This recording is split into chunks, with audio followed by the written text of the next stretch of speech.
Okay, now we're on to part 2 of the skull. This should go a little bit faster than the cranial bones. These are much easier to see. So on your master list, we have 14 facial bones, and these are the bones that they do not touch the brain. No part of them touches the brain, and they form up how your face is going to look, the facial bones. So let's start with the mandible.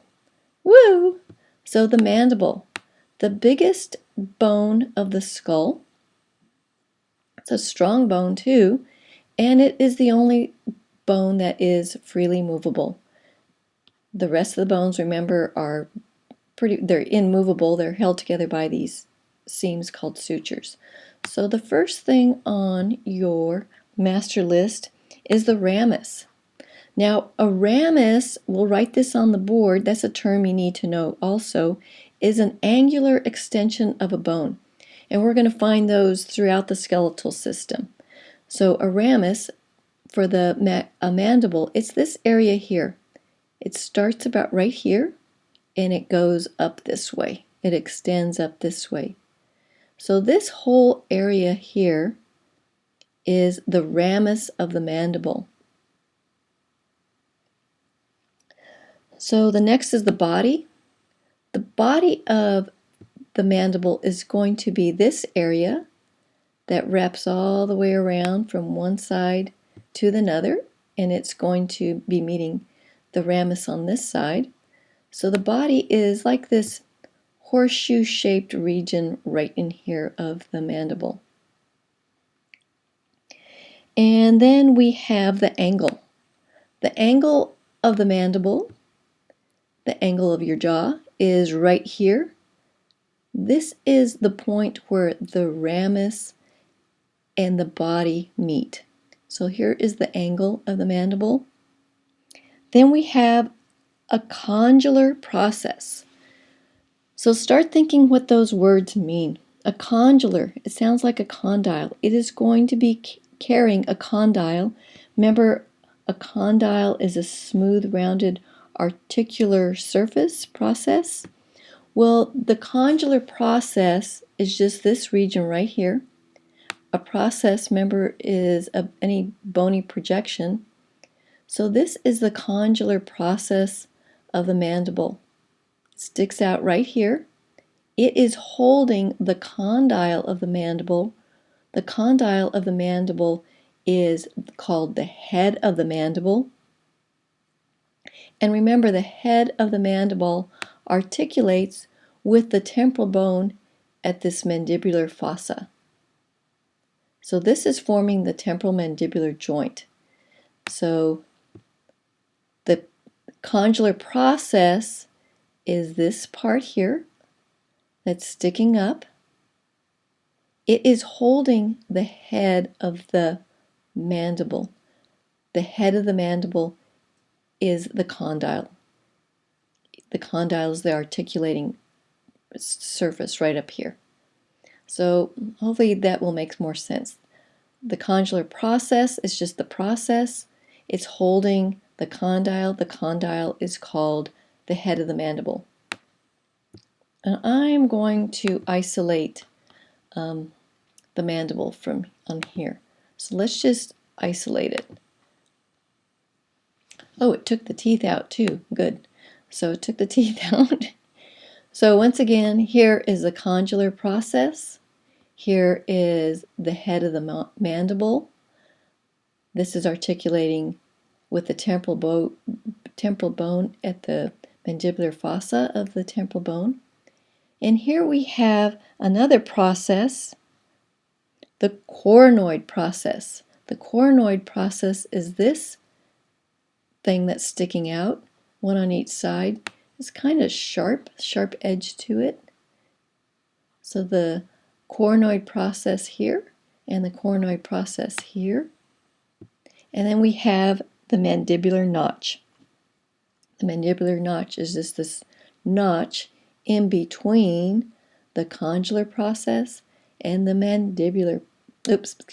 the condylar process and the coronoid process.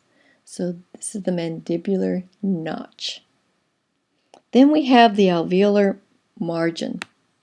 Now, think of an alveolar. When you think of that, think about the alveoli of our lungs. They're little air spaces. So these are actually little air sockets in here where the teeth go in. So if you pulled all your teeth, you have these little sockets where the teeth would be. That is your alveolar margin. It goes all the way around.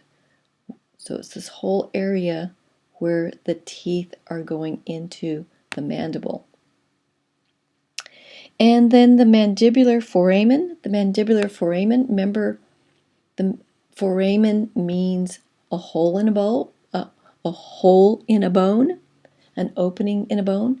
So this is the mandibular foramen. You can stick a pipe cleaner in here. This is a pretty big hole. Now, the dentists like the mandibular foramen. That's where they're going to be sticking that big gnarly needle back in here to numb. That's where the nerve is that's serving all these teeth down here. So they're going to stick that needle in there to numb the teeth while they work on you. So the mandibular foramen. And I think that's about it for what's on your master list for the mandible. This is another foramen, the mental foramen, but I didn't put that on the list. But it is another foramen. So let's go back to the other bones. Now the next one we're going to have is the maxilla. So we have two of them. We have a right and a left. A right and a left maxilla. So let's join those together, and I want you to look, they are fused right here in the midline. So they're going to be fused, and if they fail to fuse properly, you are going to have a cleft lip. So a cleft lip is formed from the failure of fusion of these two bones right in the midline. But let's join them up. And here we have both of them joined up together. So what's on your list? The orbital surface. Whoop. So the orbital surface. So if you look inside the orbit, you can see that the maxilla goes up and over and forms basically the floor of the orbit. So it's forming the floor of the orbit there.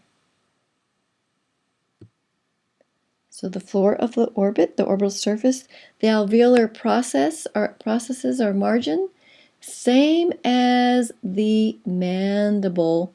The alveolar margin is just the area where you have the little sockets for the teeth. So this is going to be the alveolar margin of the maxilla. Now the palatine process. So the palatine process. Oh my gosh, I got to get rid of that hyoid bone again. Let me pause and get rid of the hyoid. Okay, we got rid of the hyoid bone again, so let's go back to our right and left maxilla. Let's join them up again. Yep. Join them up. And we are looking at the palatine process. So you hear the word palatine, I want you to think of your palate. Your hard palate is forming the roof of your mouth. Oh gosh.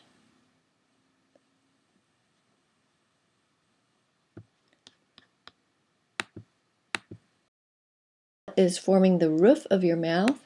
I'm going to get rid of the mandible. Just get rid of it so we can see better. So we're going to hide the mandible, and oh my goodness, I want to get rid of the teeth too. Hide those teeth. Oh, jeez. Okay.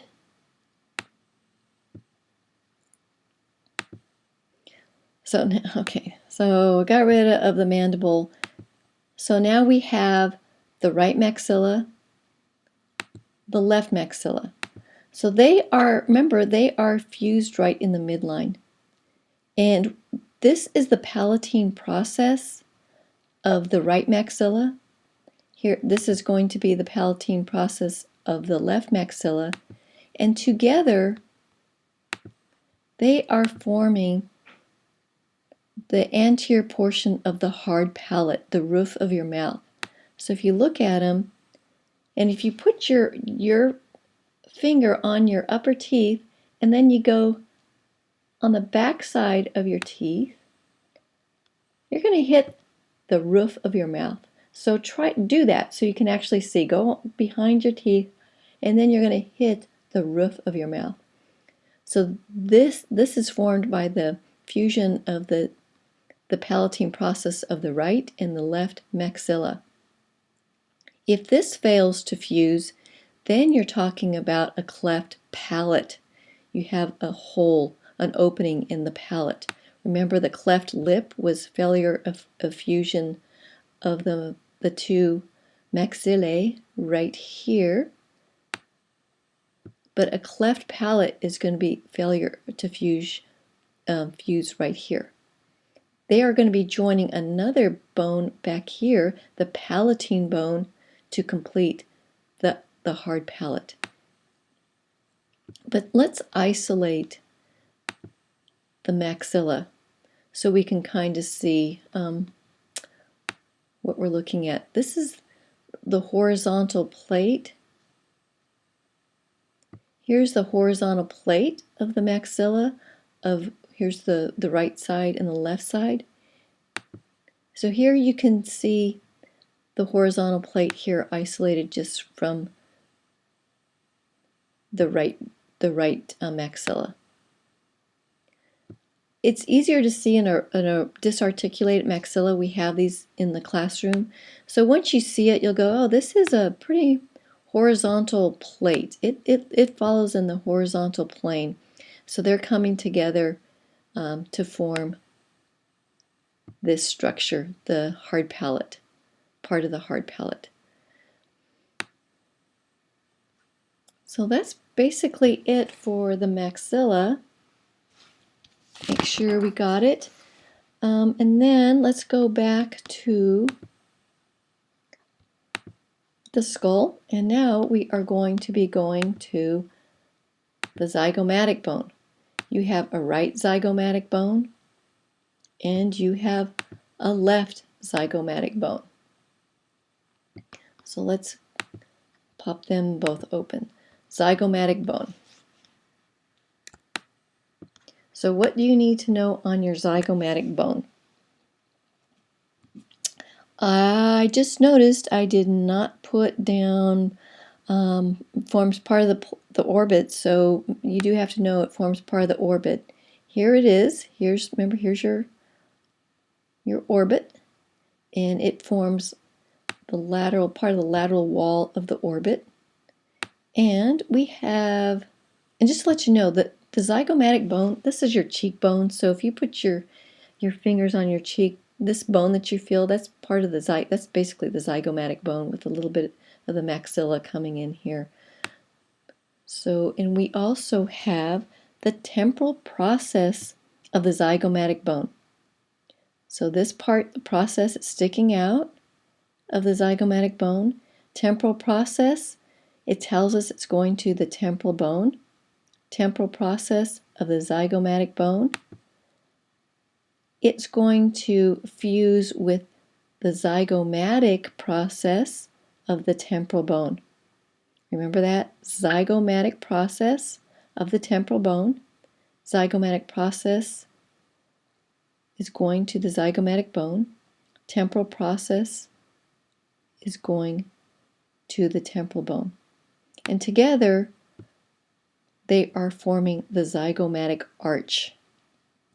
So this whole structure, the fusion of the temporal process of the zygomatic bone and the zygomatic process of the temporal bone form the zygomatic arch. I know that sounds confusing, but just say it to yourself and understand what you're saying, and it will make sense. So that's the zygomatic bone. Then we come to our two little nasal bones. You have the right and left. Let's hook them up together. And they are forming the bridge of the nose. So these are the two nasal bones forming the bridge of the nose. Then we're going to be coming to the lacrimal bone. Lacrimal bone there and lacrimal bone here. This is an easy bone to see. So let's put those together. Got two lacrimal bones. And what you're going to see is there's a little hole right here. A little hole, they call it the nasal lacrimal groove or the nasal lacrimal canal. Now, this is easy to see. This is a little canal that's carrying your tear ducts. So when you cry, your tears are being directed into this little canal, and the tears are going to be dripping down into your nose. So that's why when you're crying, you're basically crying. That's why when you're crying, your nose is filling up with tears and you're blowing away your tears when you have to blow your nose. So that is the lacrimal bone. We got two of them, and now we're getting to that palatine bone, which is the hard one to see. So the palatine bone, there's two of them here, and let's find the other one on this side. Make sure I itty bitty. So the palatine bone forms up a itty witty bitty part of the orbit, but the bulk of the palatine bone is going to be down here. The palatine bone, it is fusing right here with, this is the maxilla. This is part of the maxilla. What part of the maxilla was this? These were the horizontal plates. Remember the horizontal plates of the right and left maxilla formed this part? Well, we have the same thing with the palatine bone. We're going to have our two palatine bones are going to be fusing right here. And this is actually called the horizontal plate of the palatine bone. So the horizontal plate, you can kind of see it here. This is a horizontal plate. You have one from the right side and one from the left side. And together they are going, with the maxilla, they're going to be forming the upper the hard palate right here. Let's just isolate. There is the palatine bone isolated. I won't ask you to, you can look at this in class, but basically what you need to know is the horizontal plate of both of these join to form the posterior part of the hard palate. So here's the posterior portion of the hard palate. Here's the anterior portion that's formed from the palatine process of the right and left maxilla. So what else do we need to do? Oh, the vomer. So the vomer, here is your vomer. Here is the vomer. What do you need to know about the vomer? Well, the vomer is fused with this. Remember that? This structure here, this was the perpendicular plate of the ethmoid bone. Well, it is fusing with the vomer to make up the nasal septum, the bony part of the nasal septum. So that is the vomer. And then we have just two other bones, the inferior nasal concha, or conchae if you're talking about both of them. Here is the left inferior concha, and here is the right inferior concha. So let's just bring both of those up. So those are pretty easy to see on your skull. These are two separate little bones. They belong to nobody but themselves. So these are the inferior nasal conchae. Now the middle nasal concha. Oh my goodness, go away. Remember, the middle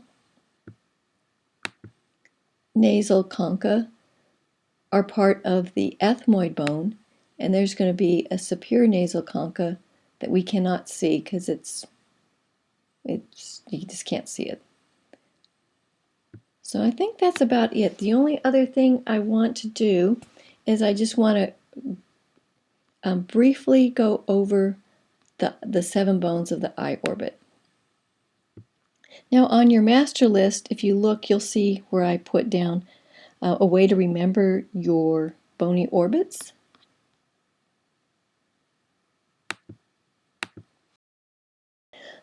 I put down, please feed my zebra.